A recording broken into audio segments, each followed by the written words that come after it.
I'm going to ask to join us up here, Governor of New York, Kathy Hochul. Please give her a round of applause, and please join us on stage, Governor Hochul.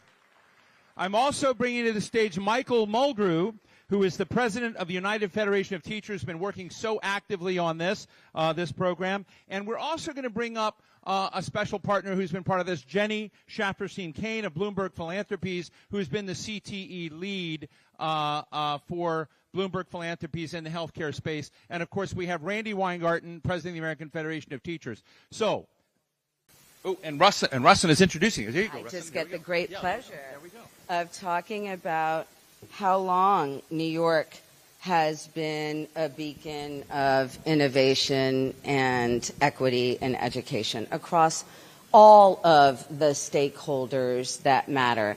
In labor, from the early days of change makers like Al Shanker to the extraordinary leadership of Randi Weingarten and Michael Mulgrew of the UFT, to philanthropy and local government. Jenny, thank you for being here from Bloomberg Philanthropies. And of course, no change can happen at the pace and scale we need to for young people that are relying on us to do it without the courage in the most senior levels of executive leadership in any state. Thank you, Governor, for being here to really anchor our work in what is so important across every level of government and stakeholders. Thank you. So this is a really important story to tell, which is why I'm glad we're having this particular panel, which is that Governor Hochul, and who's here from Syracuse right now? I saw a few people before. Who's here from New York? Yeah. They're all back home. Who's here from New York State? Yeah. There is, if every governor I know from New York over the course of the last 20, 30 years has been challenged by the fact that New York, like so many other places, was an industrial base and a farming base, an industrial base, your beloved Buffalo. And with the industries, with globalization, with industries leaving New York, you essentially saw the dearth of economic opportunity in upstate and midstate New York, central New York. What Kathy Hochul has done, Governor Hochul has done, is that she had, but this is before the CHIPS Act, working with Micron, thinking about how the New York could actually seed new economic opportunity. Now, done that before in Albany and other places, but in central New York it was really vexing. And so that's why I wanted this governor to talk about that story. And then layered onto that, this union president, and he's been doing it, and Steve is, a little bit constrained here. Both Michael Mulgrew and I had quite the relationship with Michael Bloomberg over the course of time. Yep, it was interesting. And what has happened is we are working together, both Michael Mulgrew in New York, me nationally, with the Bloomberg Foundation on how to create this same kind of pathway in healthcare. And so, but what Michael Mulgrew did, and I want to say this in here, and then they'll take the story from here. CHIPS technology, it's not such an easy thing. Our members in Brooklyn and now around the state are the ones creating the curriculum for the pathways to educate labor so that central New York can have this amazing economic development. That's the story of these two people, and then what we're doing in other ways as well. And that's why I personally really wanted to thank them publicly in front of all of you for that vision and that work. Thank you.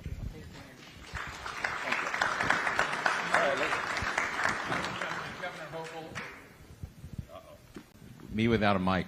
Governor Hochul, tell us why this is high on your radar screen. Tell us what got in the way, and tell us what's now becoming easier in the CTE experiment. You have to understand where I come from. Randy alluded to this. And thank you, Randy, because this has been your passion, and to Mike and to Jenny for all the support from Bloomberg. You grew up in a place like Buffalo. Your psychology is down in the tubes because every business that matters left you. When you're growing up and the big employer where Grandpa worked and my dad worked, the Bethlehem Steel Plant pulls up one day and disappears 20,000 jobs. And the manufacturers of component parts for cars, Republic Steel, we were just reeling for about 50 years. I mean, this is a long decline. And that was what was happening all along this Erie Canal corridor, which had been the powerhouse 200 years ago. This has created the upstate economy. It made New York City the powerhouse it is, and it created the openings to the Midwest. And all of a sudden, we're about as depressed as you get. Unemployment was so high. I come up with a big family of 6 kids. I'm the one left because they all had to leave the state to get jobs. They wanted to stay, but they couldn't. You grew up with that in your mindset of who you have to focus on and the areas of the state you have to focus on when there's an opportunity. I knew this better than any governor because I had lived it. But we started thinking about the careers we want to create, but are the students ready? They weren't ready because as Mike and I talked in one of our very first conversations, I said, why did they stop teaching CTE? Well, of course, budget cuts, right? These schools, there's no tax base because the businesses have left, so you're going to cut, you're going to cut art education, you're going to cut music, you're going to cut CTE. So we were not even training people for the jobs, whether they were not. They weren't getting any training at all. So there's a long story behind how we landed Micron, but I'll go to my grave knowing that this is one of the most transformative things I ever could have done with the power of a brand new governor. I'd been in office 2 weeks when Micron was invited into my office to have a conversation. And I flew to Syracuse in a snowstorm in a little plane that probably wasn't the smartest thing I ever did, except I knew the CEO had come all the way from Idaho. I had only 15 minutes, half an hour to meet with him and sell him on upstate New York. And what I did was I had him there for 3 hours. I started telling, I can give you the workforce you need. I promised him on the spot that if he brought the 50,000 jobs and $100 billion investment, I would ensure that I could get him the engineers he needed because we have great colleges there, but I also would get the workers who are going to build this, 50,000 workers and 10,000 which are building this over 20 years. So there were barriers from the beginning because people were in disbelief. When you say we're going to do this in upstate New York, people are like, yeah, sure, right, we've heard this one before, right, we're not going to be fooled again. We've been so promised over decades, and people gave up hope. But we landed them because I was able to get large sum of money, $10 billion from the state to invest in this, but also convincing the federal government that this was the right place to do it. The challenges, I don't care about challenges. I don't think about challenges. We just break right through them. I mean, there's no challenge that'll ever get in my way because when we're dead set on doing something like saving the upstate New York economy, we could get it done. So they've been a great partner. When we have a minute, I'll tell you all the things they're doing. But not to interrupt, can you tell us how popular it is with your citizens? Oh my gosh, people just walk around smiling now. They're like, it's changed the in psychology. Buffalo, Rochester, Syracuse. We smile in Buffalo. It was friendly. I was up there. They're smiling a lot more. We smile. These are places where you get into an elevator and people is your best friend when you get out of the elevator. I mean, people are very friendly up there. And I sold the CEO of Micron on the fact that the workforce here has in their DNA a commitment to companies. You bring them on early on, they'll stay with you for 30 years. That's what we offer. Because we know that turnover is a very expensive proposition for employers. And I could offer them highly educated, smart people with great public schools that we're continuing to invest in, and I would get them the training they need for these young people, and that's what we're focused on. It's changed everything, everything. Michael Mulgrew, I'd love to hear from you. I think one of the things that I'm, as a journalist in this place where, I tend to look at things, skeptical. We often hear about boutique stories of, here's a success thing here, here's something in this school that's great that some teacher or program is doing. I'm really interested in how you scale excellence and partnerships and get the norms and habits of cooperation going to move the needle for not only high school students but for communities and states. And my sense is that UFT and what you've been doing has become huge, and I would like to get a sense of the scale. So right now at this moment we have approximately 120,000 students inside of what is known as a certified CTE program. That means we have an industry partner who has signed off on the curriculum. That means there is a credential, an independent credential signed off by the industry that recognizes that this individual has passed and demonstrated a mastery of that industry to go and work inside of it. It's a lot of work goes into developing what is known as a certified CTE program. Quite honestly, policies at every level of education have been our biggest impediment. Because schools are basically being told, because of the criteria that we use at state and federal levels, you're not getting any credit for doing this. And it's sad. But we now, what Randy said was correct. We wanted to create a proof point. So for the past 10 years, the students in certified CTE programs in New York City are graduating at 91%. Academic students are graduating at 81%. The students in certified CTE programs, believe it or not, because I heard the word tracking before and everyone's worried about that, they go to college at a much higher rate than the regular academic students. And this is the only thing that over a 10-year period has consistently proven to close the achievement gap. Yet we still do not have policies in education that incentivizes states and school districts to do this work. If we all want higher graduation rates, we want children to be able to make their own options in life, whether they want to go to college or not.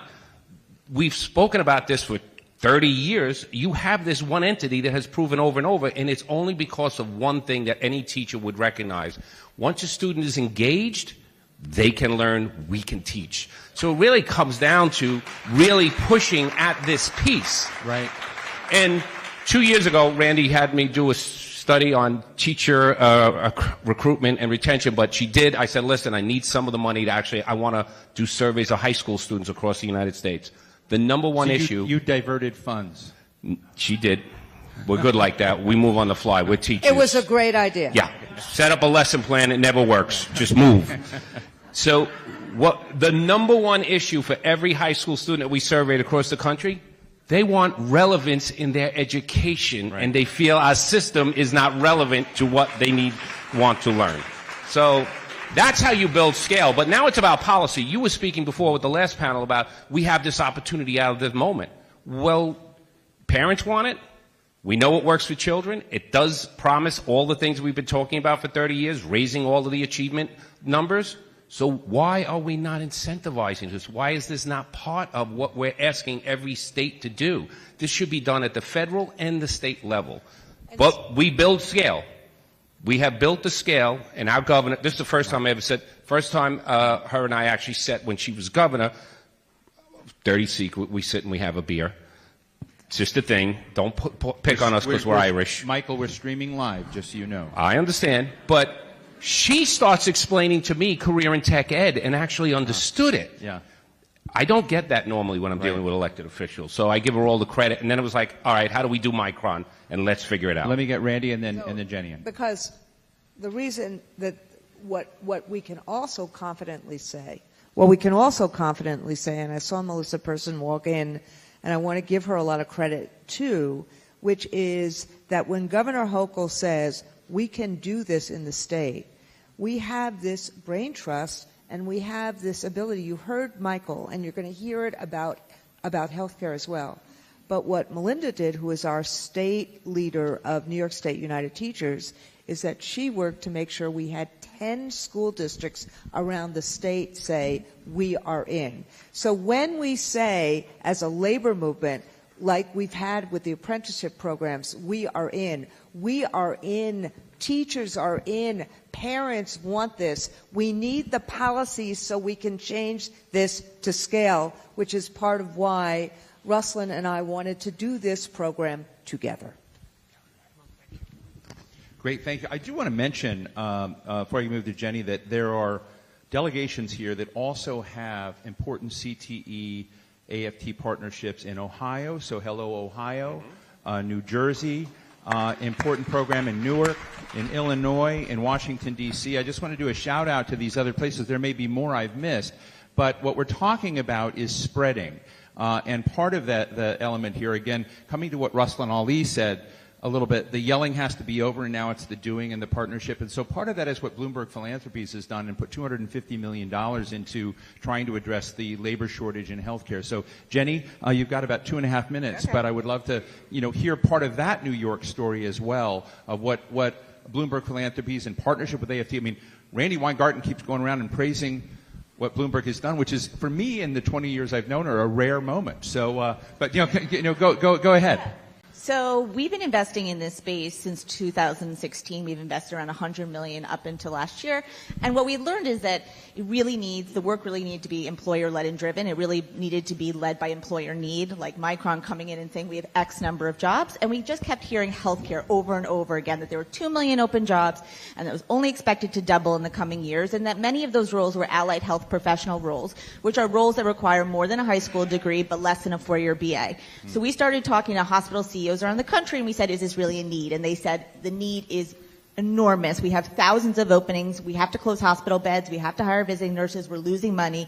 And they were willing to partner with us to join a local high school, to create an integrated program where students would get paid work-based learning at the hospital in 11th and 12th grade, an industry-recognized credential or certification, and a guaranteed job when they graduate. In New York City, and we had been talking to Randi for a while about this, and she's been a great partner in many, many places, including in D.C., where we opened an advanced technical training center around healthcare. And New York City had a great relationship already with Northwell, which was their partner in youth apprenticeship work prior to this program. Right. And Northwell is the biggest employer in New York State. So they have thousands and thousands and thousands of openings, and they have very innovative leadership, and they wanted to do this with us.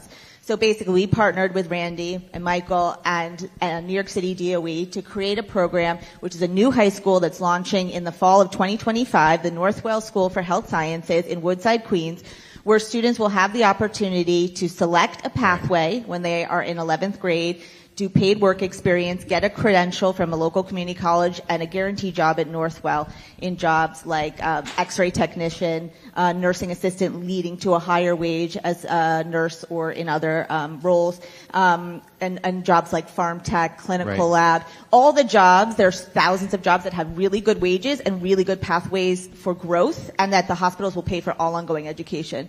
And we partnered with the AFT on the teacher preparation and learning, and we see philanthropy as a model, a way to test things out.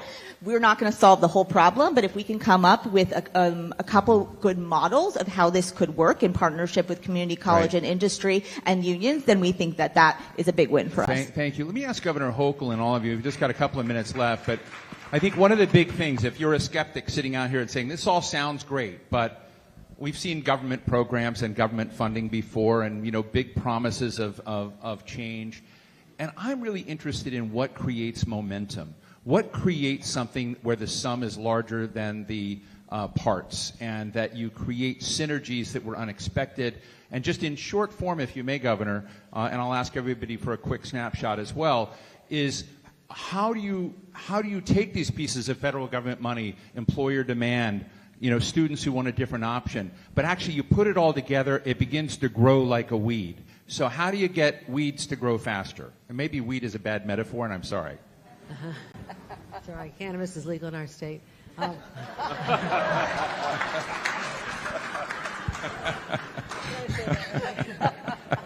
Okay, that wins something. Let me quote one of the great speakers of the convention last night, Michelle Obama. Yeah. Stop talking about it and do something. Yeah. We stopped talking about it. Yeah. We started working behind the scenes. We didn't come out all flashy and promise and we'll get to it someday in the future. We decided the future is now. And so that's why these partnerships based on long-term friendships and trust, where you come up with the ideas, we'll fund it. We're putting $71 million toward a new STEAM school in Syracuse. We're helping Micron, which is making a $500 million community investment in Syracuse, 400 from them, 100 from the state, to help going into the hardest hit, underserved communities and giving those young people hope. And to make sure that we have more women in the workplace, because I'm getting sick and tired of going to tech sites and places where I don't see enough women. I said, we need a child care center Right. on site. The shovels are in the ground. We're not talking about it.